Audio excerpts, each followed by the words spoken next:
My amplified unit, salute! One day before Summerslam 2024. This was not supposed to be a long upload, but there's a lot to talk about. We're going to talk about all of it, man. Logan Paul catching nuclear heat. It's nothing what he did in the ring or even a WWE storyline. It has to do with the Olympics. We'll talk Logan Paul's situation. We'll also talk Mercedes Moné firing back on old dudes drinking the haterade. She's done with the old dudes hating. We're going to talk Mercedes. Also a big life change for Mercedes Moné. So a lot of Mercedes news. We're also going to talk Shane McMahon, not just confirming the meeting with Tony Khan, the AEW boss, but also leaving a statement. He gave everybody a statement as to what the meeting was about. We're going to talk about it. This is big. Do you guys realize how monumental this is? Shane McMahon is meeting with AEW's Tony Khan in what Shane called a meeting. And most of that conversation was the business. And then you got Meltzy Boy and some reports saying that WWE wants to kind of stay clear of Shane McMahon. Hunter Hearst Helmsley doesn't want to bring him back into the fold. We know they never saw eye to eye anyway, Shane McMahon and Helmsley. Did they just drive Shane McMahon over to AEW? Is this a ploy from Shane McMahon to garner interest from WWE? Does he even want to work with Hunter Hearst Helmsley? This is monumental. A McMahon. Not a storyline where Shane is buying WCW. Shane McMahon joining forces with Tony Khan? Guys, there's a lot to talk about. Stone Cold dropping another massive hint at WrestleMania 41 and so much more. Freshly brewed Dunkin' Extra Extra was just fired up from the Amplified Monster 5000 coffee machine. So there's only one thing left to do. We gotta get amplified! Salute!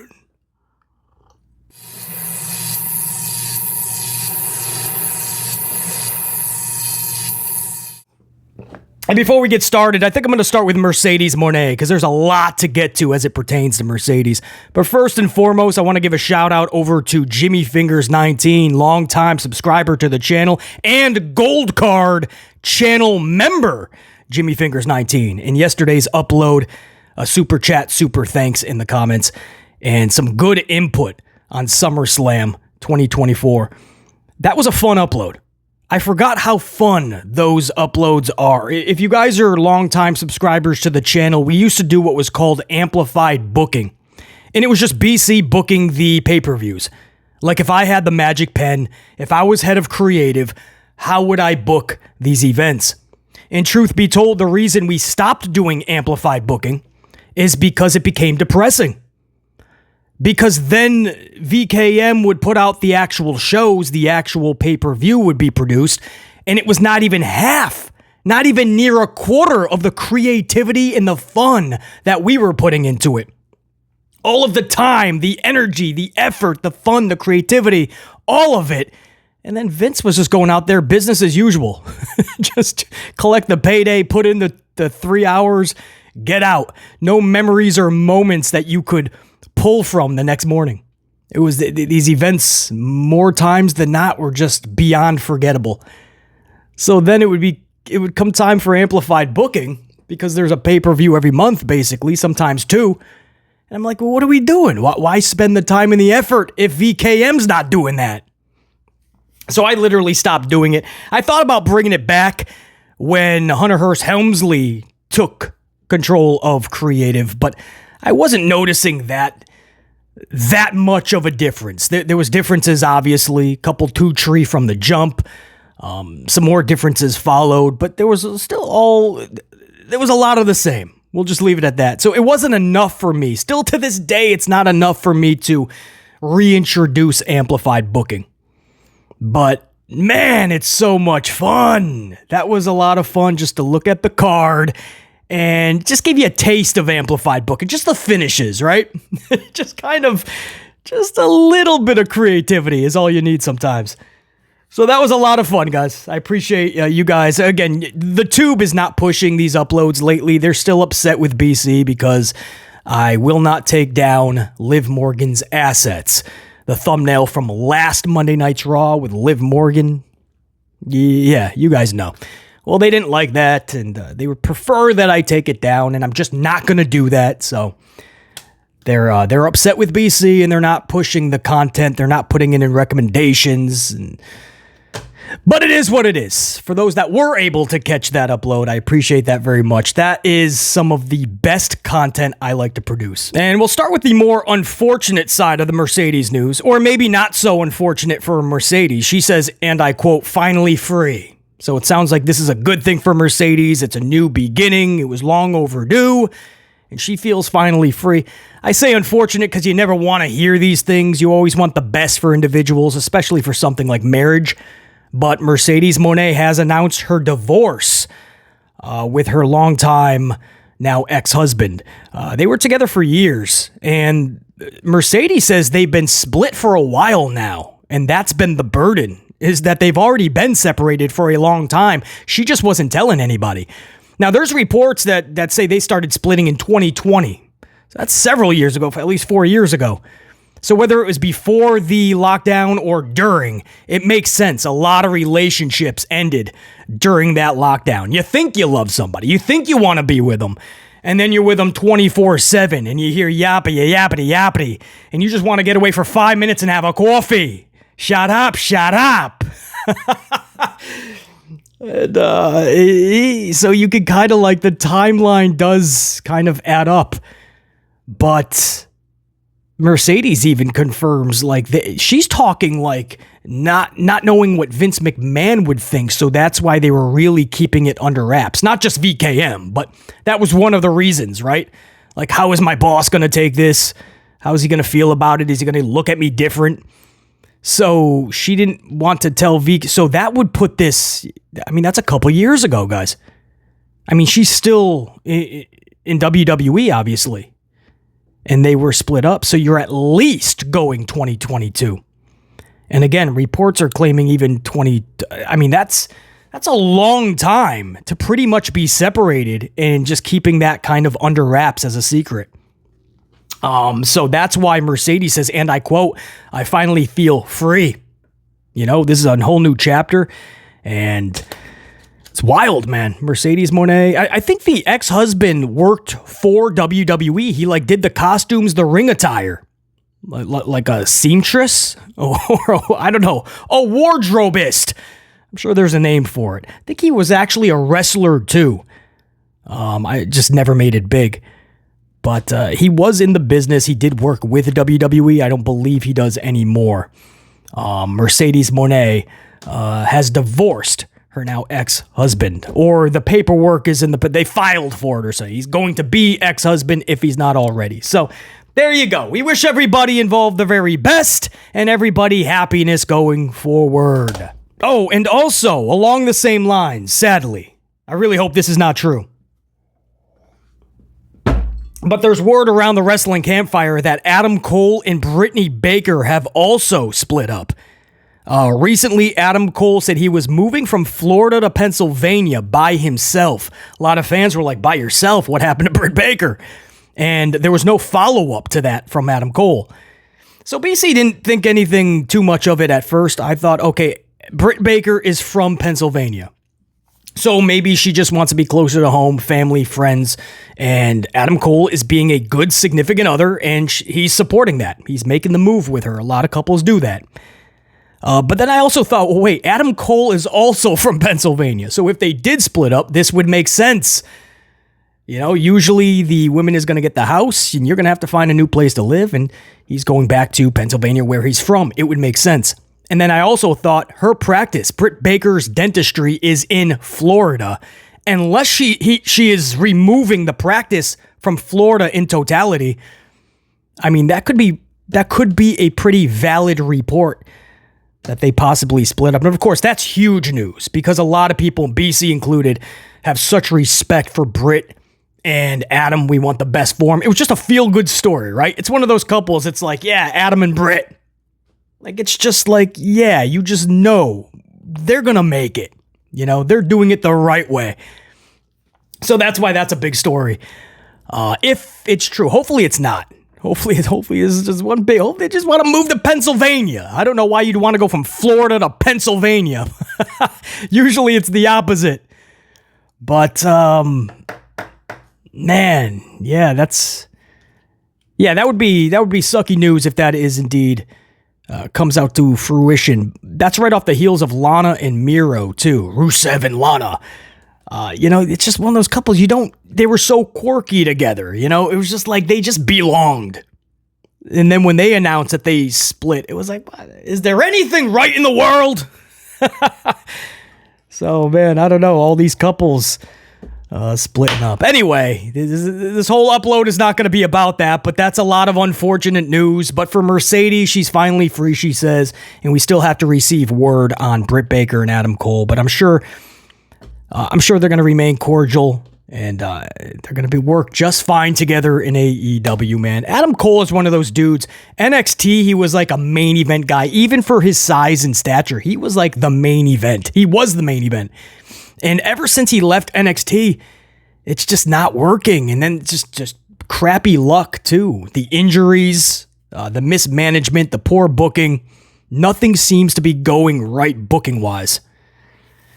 Very odd. For Britt Baker, I mean, she became one of the highlights of the women's division when a lot of people were initially looking past her. So you got to give her so much respect. Also, guys, there's a massive story developing as it pertains to Britt Baker being suspended by AEW. Not storyline, like legit. The report states for either 1 or 2 weeks, Baker was suspended and fined by the company's disciplinary committee. That's always funny because Bryan Danielson is one of the heads on that committee. He's one of the big components as to why CM Punk got Das booted. So just picturing Bryan Danielson having a part in her being suspended. It's just funny. The report goes on to say details have been kept pretty quiet.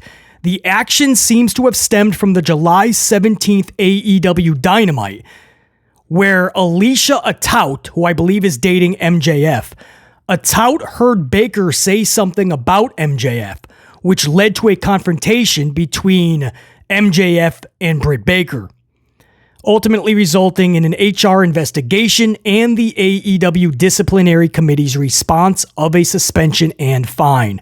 It is unclear as to whether or not AEW president Tony Khan was involved in the matter. Also, Fightful is backing this story up.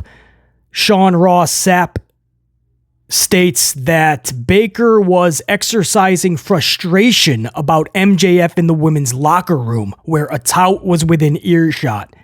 Sapp calls the details of the incident he said, she said, and reported that Will Ospreay also had a conversation about it with Baker, who had a falling out with MJF at some point within the last year.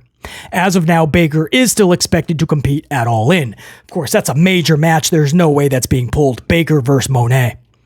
So it's interesting. Moné just announced her divorce. Baker is possibly, or at least that's word going around, that there's a possible split with Adam Cole and Baker. Who knows? Maybe it's an Adam Cole on a pole match. Winner of Mercedes and Baker will retain custody of Adam Cole. But in all seriousness, that's wild, man. MJF and Britt Baker at odds. That's an issue because those are two of your biggest stars in the company. That's your homegrown talent too, by the way. But for the dudes, you could put MJF at the top of the list. And for the ladies, you could easily put Britt Baker at the top of the list.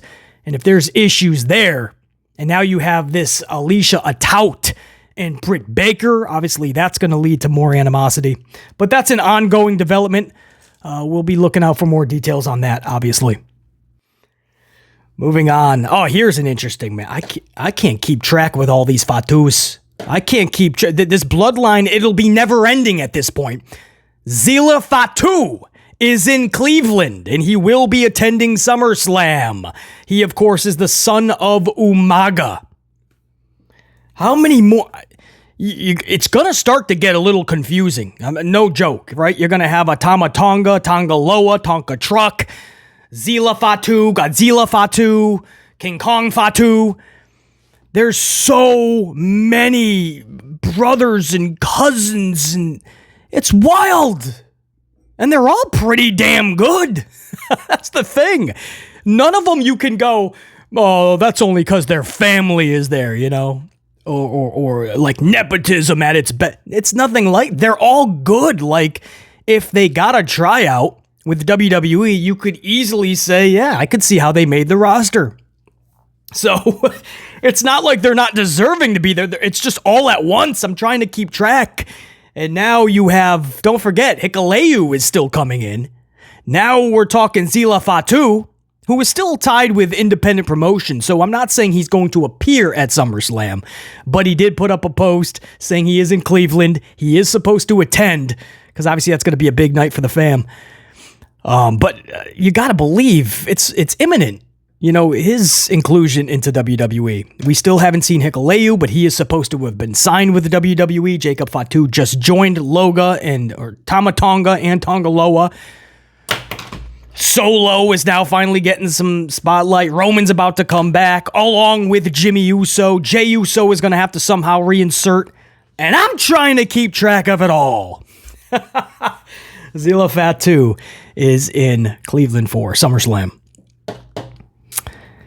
Stone Cold.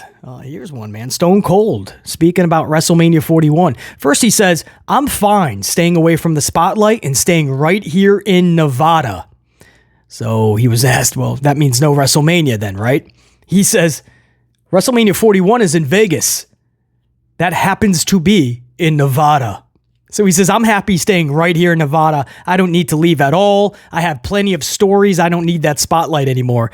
I'm happy staying right here in Nevada. So you're not going to be at Mania 41. That's in Vegas. That's in Nevada. So that's Stone Cold, another teaser. And I told you guys, Netflix is trying to land Austin. They want Rocky. They want Jonathan Cena. They want Stone Cold. I wouldn't be surprised if you got a Goldberg. Anybody and everybody. They want the biggest name. And this isn't just like for one night. Like a WWE reunion Raw, where like they bring back all the old timers for one big show. Netflix really wants to bump this up for the first few months. That would take us right into Mania. So don't just think you're going to see The Rock wrestling at Mania or fighting. Stone Cold will be a part of this WrestleMania. I'm telling you right now. And I'm not going to be shocked if Netflix is able to strike a deal with him as well with WWE. Stone Cold, another hint that he's going to be, he should have been a part at 40. He was supposed to be where The Undertaker came in and chokeslammed The Rock. It was supposed to be a stunner. And it was supposed to be a classic Rock taking Stone Cold stunner. Nobody takes it like Dwayne Johnson. But unfortunately, Stone Cold, it just didn't work out. Undertaker had to come in and deliver a chokeslam. Always good seeing Undertaker, though. Moving on. Oh, how about Roxy?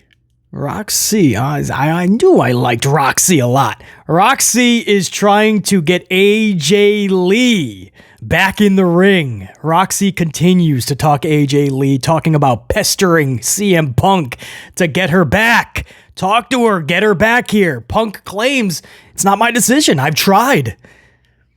But Roxy really wants AJ Lee back. Roxy recently said, and I quote, I don't think I can retire unless I have that match. Roxy's taking it to the next level. I have to have that match with AJ Lee. Of course, that's her role model, just like a lot of those individuals in NXT, like Cora Jade and so many others. And CM Punk loves those gals, man. CM Punk loves it down in NXT. He loves being the big man on campus. CM Punk always has, right? He loves being that guy. The big fish in that smaller pond. He loves all the girls gawking at him, right? A lot of people believe CM stands for Chick Magnet. So he loves that. So he goes to NXT. He's got all the younger girls all gawking at him. So those are all the ones that looked up to him, and especially AJ Lee. So we'll see if Roxy, could you imagine Roxy versus AJ Lee? Are you kidding me? Whip out the wallet, take whatever credit card, I'll pay triple. And then you got to think the mismatches, but they would still probably be really good, like little AJ Lee taking on Bianca Belair. Or how would an AJ Lee fare against a Tiffany Stratton with her athleticism in 2024 compared to more than 10 years ago in AJ Lee's era? It's interesting, right? How would AJ Lee fare against a Charlie Flair or Maybe Becky Lynch would be the better match. It's interesting. Very much. I don't know why, too. Valkyria versus AJ Lee keeps popping up. I just think that would be like, if you gave me 25 minutes. I know that's a long time for the ladies, but I just think that Val and AJ would just mesh well together. Interesting. See if AJ Lee, I've always said she's coming back one day. It's just, is it sooner rather than later, or is it the latter? So let me go back to Mercedes Moné, because that was not the big story for Mercedes earlier. That was just some unfortunate news that Mercedes has announced that she's getting divorced. But the actual story for Mercedes that I want to talk about is recently firing back on everybody that's drinking the haterade on Mercedes Moné. And it's the Bischoffs, now the Jonathan Coachmans, and so many others. These people that were in the industry, and now they're behind a microphone, and they just continue to talk about how Mercedes is not what she thinks she is. She's not worth what she thinks she's worth. She's not as good in the ring as she thinks she is. She's not as good as of a character or an asset to a company. It's just on and on. And finally, Mercedes says that this is a quote from Mercedes, and I'm so glad. She's just like, shut up. Mercedes says, been dealing with that for over a decade, so I'm used to it. But I am annoyed with all these dumb old dudes in wrestling coming at me. My name makes news. Maybe that's why I get paid to do what I do. Maybe, right? Maybe that's why I'm the one getting paid, because you're all talking about me, she says. She says, they can keep talking about me, whether negatively or positively. It reminds me that I must be doing something right. So obviously she's talking about the Bischoffs and the Jonathan Coachmans and so many others. When she says, I am getting annoyed with all these dumb old dudes in wrestling coming at me. It is very odd that of all the people they really come down hard on, it's Mercedes Moné, especially somebody like Jonathan Coachman recently, who had a very harsh critique on Mercedes. Mercedes is one of the best wrestlers on the planet for the females. Literally, she's the common denominator in most, if not all, of her opponents' best matches. There's one common denominator. It's always Mercedes. Her one biggest critique from people is behind the microphone, right? She's not that good at promos. Well, you're talking like a Clorox wipe, 99.99% of females then. Because not many are really good on the microphone. Most of the dudes are not good on the microphone, unfortunately. They've practiced the flips and the dives on their mama's trampoline in the backyard. But that's where it ends. The personality, the charisma, that's not there. So they rip Mercedes apart, and I do believe a lot of it is because of the way that she supposedly carries herself. A lot of that is her in character. She likes to portray that. If there's huge crowds, if she's doing interviews, you're going to get a lot of that flair. And these dudes take it too far. Like they get hurt by the fact that Mercedes is confident. That Mercedes oozes this confidence that they perceive as ego or an extreme level of such. So then they just start talking about how she's not as good as this, and she's not as good as she thinks she is, and she's horrible at this, and start picking apart one of the best female wrestlers on the planet. The best on the microphone? Of course not. A lot of the females are not. That doesn't mean you can't carry a storyline, though, if you check off every other box Mercedes does. That's why in WWE, she was a part of some really good storylines. Not just with Charlie Flair. I'm talking with Becky Lynch. I'm talking with Bayley. You could go down the line. Out of every 10 matches, at least 6 or 7 had a really good story attached. She did it without being such a presence behind the microphone, though. It's just dumbfounding how many people try to come from Mercedes Moné, and she continues to be one of the best in the industry until somebody steps up and becomes the common denominator in everybody's best match, it's going to be Mercedes Moné. Because nobody else does that. Not even a Britt Baker. Not a Charlie Flair. Not a Julia. Not even my girl Roxy. You guys know how high I am on Roxy. Nobody does what Mercedes does. And the fact that she angers so many people because of her confidence, because they mistake it as ego to another level, good. That's probably what she wants. It's probably why she's getting the big paydays. Anyway, I had to send some props over to Mercedes Moné, putting all the weird old dudes in their place. You keep drinking the haterade, she gonna keep getting paid. And they're worlds apart. Mercedes says, and I quote, they can keep talking about me positively or negatively. It just reminds me I'm doing something right. Or I'm doing it right. Man, Mercedes. Gotta love it. On to Shane McMahon.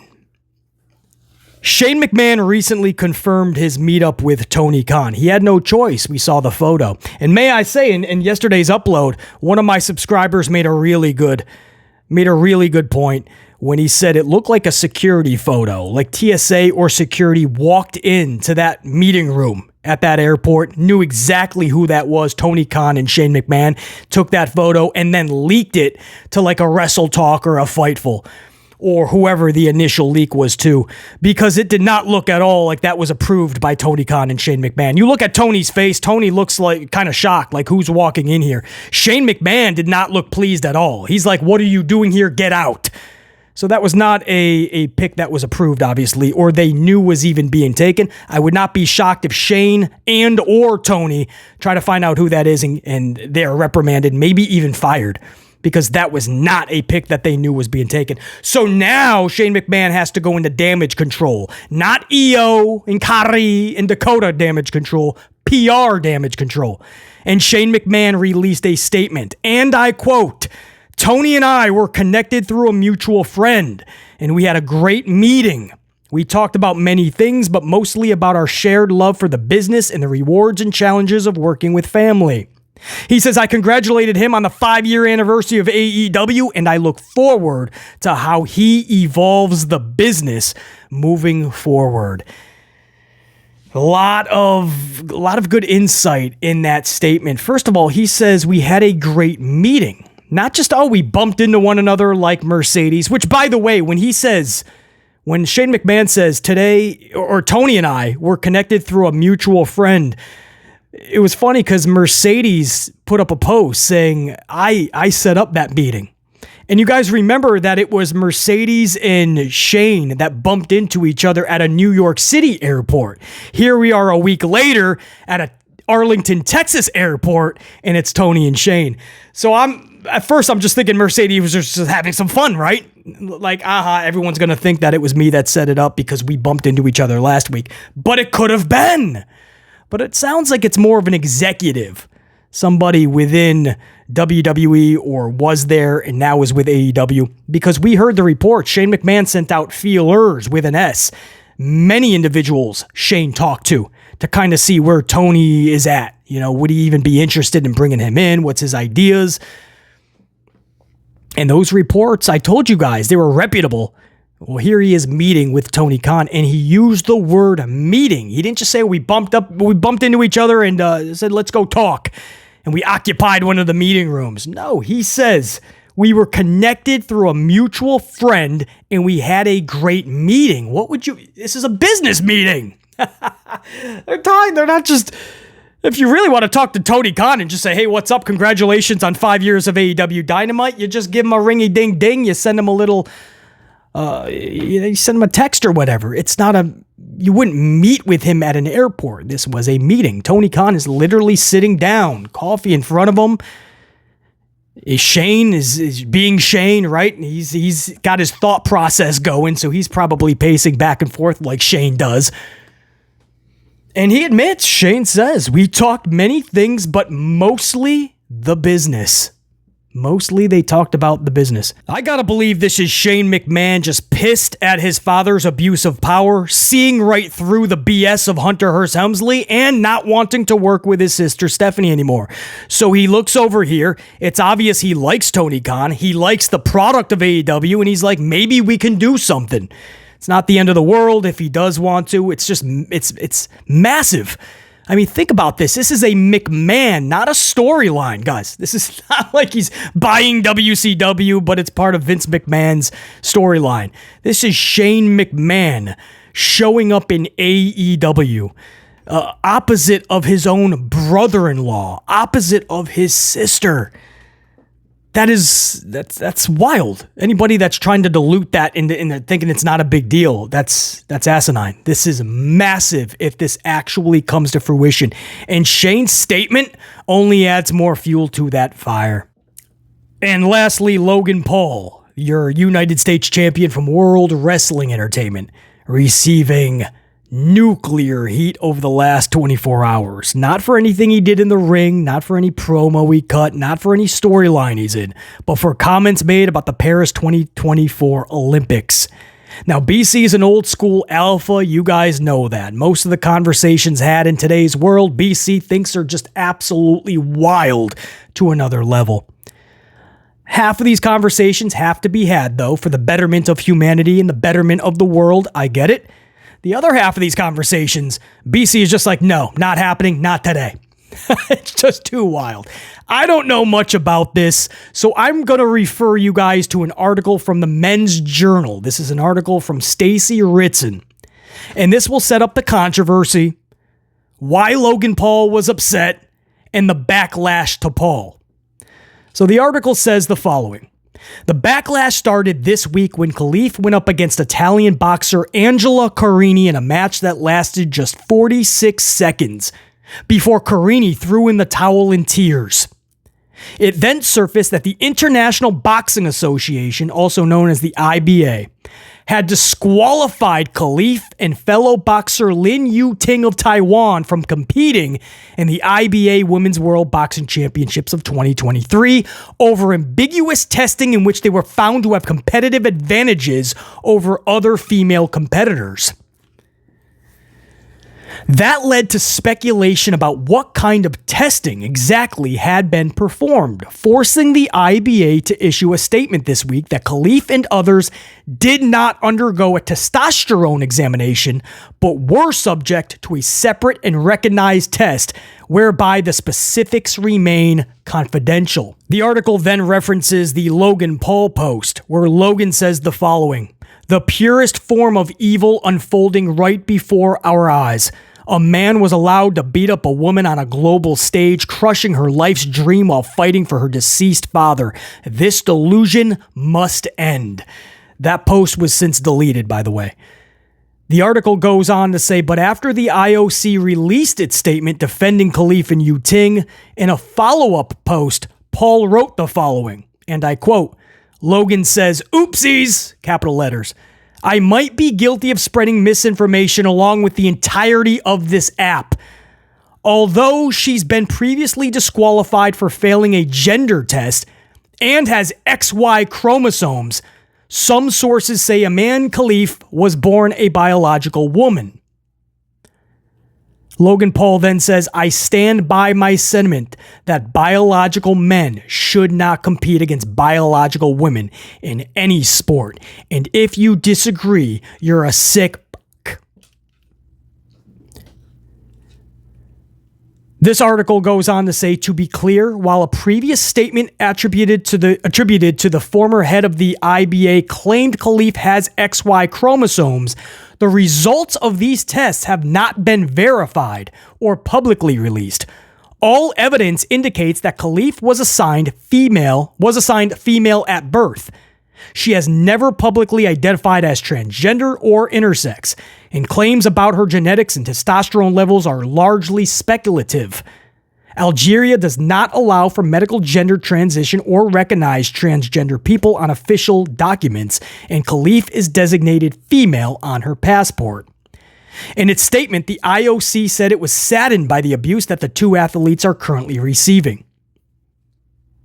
The IOC says the following: "We have seen in reports misleading information about two female athletes competing at the Olympic Games Paris 2024.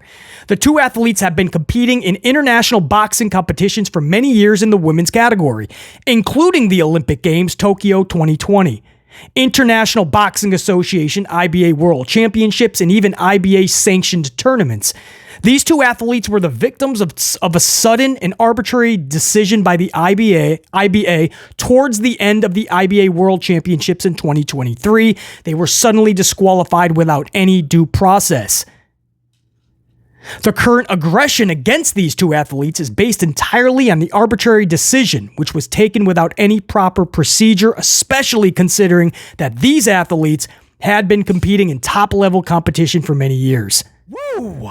After reading all of that, I feel now is a good moment for an old-fashioned Stone Cold. What? Reading all of that, you just... What?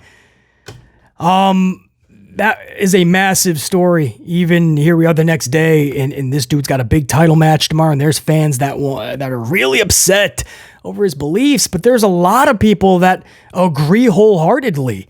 Like, there's an issue here.